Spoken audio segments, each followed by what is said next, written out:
Hello friend, welcome to my channel. Friend, आज की इस वीडियो में मैं आपको त्रिभुज का क्षेत्रफल बताऊंगी कि त्रिभुज का क्षेत्रफल है वो किस तरीके से निकालते हैं। तो आज मैं आपको बहुत ही इजी तरीके से त्रिभुज का क्षेत्रफल बताऊंगी कि त्रिभुज का क्षेत्रफल बहुत ही आसान तरीके से आप इस वीडियो में, अगर आपने वीडियो लास्ट तक देखा तो आप किसी भी तरीके के जो एंगल होते हैं, जैसे कि त्रिभुज में काफ़ी सारे तरीके से एंगल बना देते हैं, तो आप किसी भी तरीके से एंगल को आसानी से उसका क्षेत्रफल निकाल देंगे।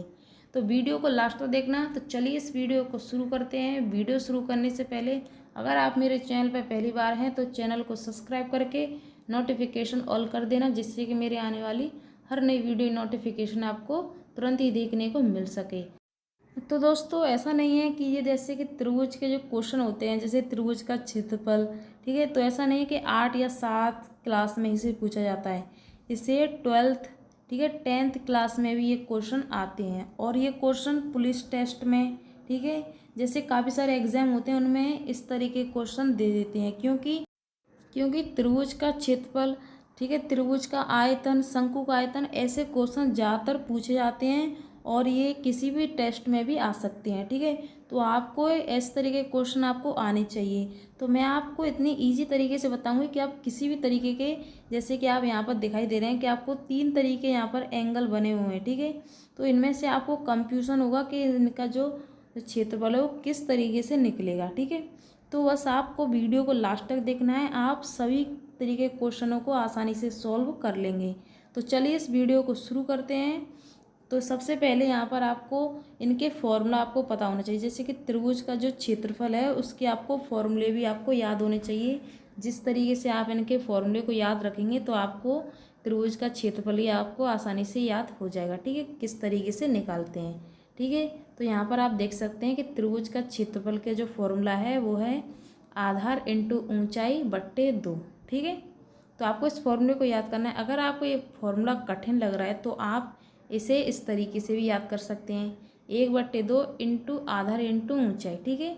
आप इनमें से किसी भी तरीके से आपको इजी लगे आप उस तरीके से इसे याद कर सकते हैं। केवल आपको एक फॉर्मूला याद करना है, आप त्रिभुज का क्षेत्रफल है बहुत ही आसान तरीके से निकाल लेंगे, ठीक है।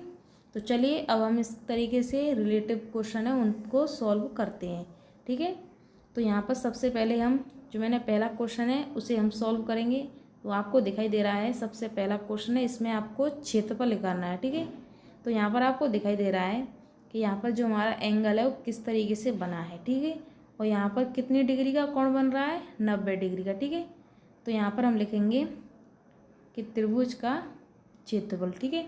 तो दोस्तों मैं आपको एक बात और बता दूं, जैसे कि ऐसे क्वेश्चन एग्जाम में आ जाते हैं, जैसे पुलिस टेस्ट और 10th क्लास में भी इस तरह क्वेश्चन आते हैं, 12th में जो मैथ लेते हैं उसमें भी क्वेश्चन आ जाते हैं।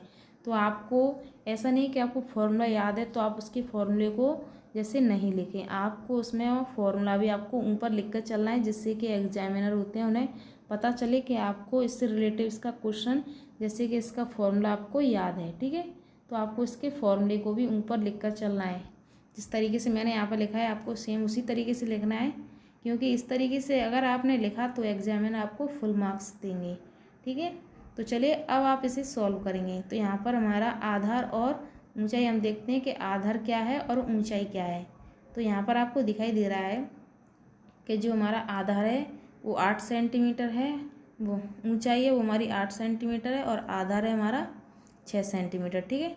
तो यहाँ पर हम लिखेंगे आधार कितना है, 6 सेंटीमीटर। तो यहाँ पर लिखेंगे 6 सेंटीमीटर इंटू, और ऊंचाई कितनी है, 8 सेंटीमीटर। ऐसा नहीं है कि 8 को हम पहले कर दें, आप किस तरीके से भी इसे लिख सकते हैं, जैसे कि 6 को आप पहले भी लिख सकते हैं और 8 को पीछे भी लिख सकते हैं, ठीक है। किस तरीके से भी कर लीजिए, आपका आंसर राइट आएगा, ठीक है। तो यहाँ पर 8 का गुणा हम 6 में करेंगे तो 48, और बट्टे में 2 है, 2 से 48 कितनी बार कटेगा, 2 से 48 कटेगा 24 बार, ठीक है। सेंटीमीटर में पूछा था तो यहाँ पर हम लिखेंगे सेंटीमीटर, ठीक है। और क्षेत्रफल में है तो स्क्वायर, यानी कि सेंटीमीटर स्क्वायर। तो हमारा आंसर क्या निकला है, 24 सेंटीमीटर स्क्वायर, ठीक है। तो इस तरीके से आप इसका क्षेत्रफल निकाल सकते हैं। तो चलिए अब हम दूसरे क्वेश्चन को सॉल्व करते हैं कि दूसरा क्वेश्चन है वो किस तरीके से सॉल्व होगा, ठीक है। तो इसमें भी काफ़ी सारे स्टूडेंट हैं उन्हें पता नहीं कि इस तरीके के क्वेश्चन में भी पाइथागोरस का प्रमेय जो है उसका प्रयोग करके इसका आंसर करते हैं। ठीक है, तो दोस्तों मैं आपको बता दूं कि जो 90 डिग्री का होता है उसमें आप जो मैंने फॉर्मूला बताया आपको उसी फॉर्मूले को लगाकर आपको इसका आंसर निकालना है। ठीक है, इस तरीके के क्वेश्चन में पाइथागोरस प्रमेय का प्रयोग करके आप इनका आंसर निकालते हैं, पर इस तरीके से आपको नहीं करना है। ठीक है, इस वजह से मैंने इनके जो एंगल हैं वो इस तरीके से बनाए कि आपको ऐसे किस तरीके के क्वेश्चन आ जाते हैं तो आप उसे गलत तरीके से सॉल्व करते हैं, जिस वजह से आपके क्वेश्चन गलत हो जाते हैं। तो दोस्तों मैं यहाँ पर इसे इस वजह से लिख रही हूँ इसके फॉर्मूले कि आपको याद रहे कि आपको जैसे कोई भी आप इनका सॉल्यूशन करें तो आपको इसका फॉर्मूला ऊपर लिखकर चलना है। ठीक है, जिससे आपको याद रहे। तो चलिए अब हम दूसरे क्वेश्चन को सॉल्व करते हैं। तो मैंने आपसे कहा था कि आप संख्या को या आधार, इस आधार की जगह आप 12 लिख सकते हैं और ऊंचाई की जगह 5 लिख सकते हैं, इसमें कोई बदलाव नहीं है। आप किस तरीके से भी सॉल्व करें आपका आंसर राइट आएगा। ठीक है, तो हम इस फॉर्मूले के हिसाब से धरेंगे। तो आधार हमारा 5 है, ठीक है, और ऊंचाई हमारी 12 सेंटीमीटर है, बट्टे में 2 है। ठीक है, 12 का गुणा हम 5 में करेंगे तो कितना आएगा 60। ठीक है, बट्टे 2, 2 से 60 कितनी बार कटेगा 30 बार। ठीक है, सेंटीमीटर में पूछा था और निकालना क्या था क्षेत्रफल, तो सेंटीमीटर स्क्वायर। ठीक है, तो ये हमारा निकल गया है आंसर। ठीक है, 30 सेंटीमीटर। चलिए अब नेक्स्ट क्वेश्चन को सॉल्व करते हैं कि इस तरीके के क्वेश्चन में ज़्यादातर स्टूडेंट इन्हें गलत ही कराते हैं। तो दोस्तों आप इस क्वेश्चन को घुमाकर देखना है। ठीक है, तो आपको इसका जो एंगल है वो आपको सही तरीके से पता चल जाएगा कि इसका जो एंगल है वो किस तरीके से बना है। ठीक है, तो दोस्तों ऐसे कई स्टूडेंट हैं जो सिर्फ इस तरीके के जो ट्रायंगल होता है उसे ही और इस तरीके के में ही उसी फॉर्मूले का यूज़ करते हैं। तो दोस्तों आपको एक क्वेश्चन दिखाई दे रहा है, तो दोस्तों इस क्वेश्चन को आप घुमाकर देखिए तो आपको इसका सही एंगल पता चल जाएगा और आपको ये भी पता चल जाएगा कि इसकी जो आधार और ऊंचाई वो क्या दी गई हैं। ठीक है, तो चलिए अब हम इस क्वेश्चन को सॉल्व करते हैं। तो मैं यहाँ पर लिख देती हूँ सिर्फ इसका फॉर्मूला आधार इंटू ऊंचाई। ठीक है, इंटू ऊंचाई बट्टे 2। ठीक है, तो यहाँ पर हम लिखेंगे तो दोस्तों अगर आपको जैसे कि इस तरीके कोई आपको जैसे कि यहाँ पर आपको आकृति दिखाई दे रही है, इस तरीके से कोई बना दे और आपको इसमें नहीं पता हो कि इसमें आधार क्या है ऊंचाई क्या है, तो आपको केवल फॉर्मूला याद रखना है।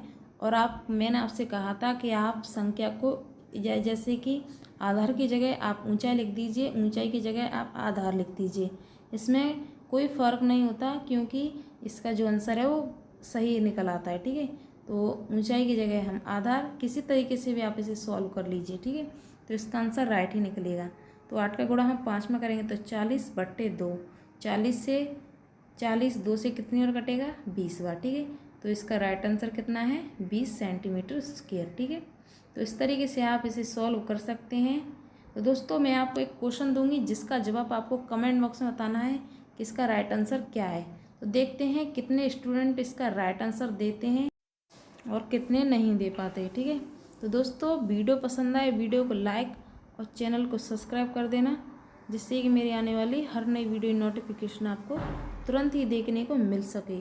तो दोस्तों अगर आपको कोई भी तरीके के जैसे कि मैंने आपको क्वेश्चन 3 करके दिखाए, अगर आपको कोई भी अच्छी तरीके से समझ में नहीं आया हो तो कमेंट बॉक्स में बता देना, मैं उसका राइट आंसर आपको नेक्स्ट वीडियो में बता दूंगी कि आप किस तरीके से इसे सॉल्व करें। ठीक है, तो वीडियो पसंद आए वीडियो को लाइक और चैनल को सब्सक्राइब ज़रूर कर लेना।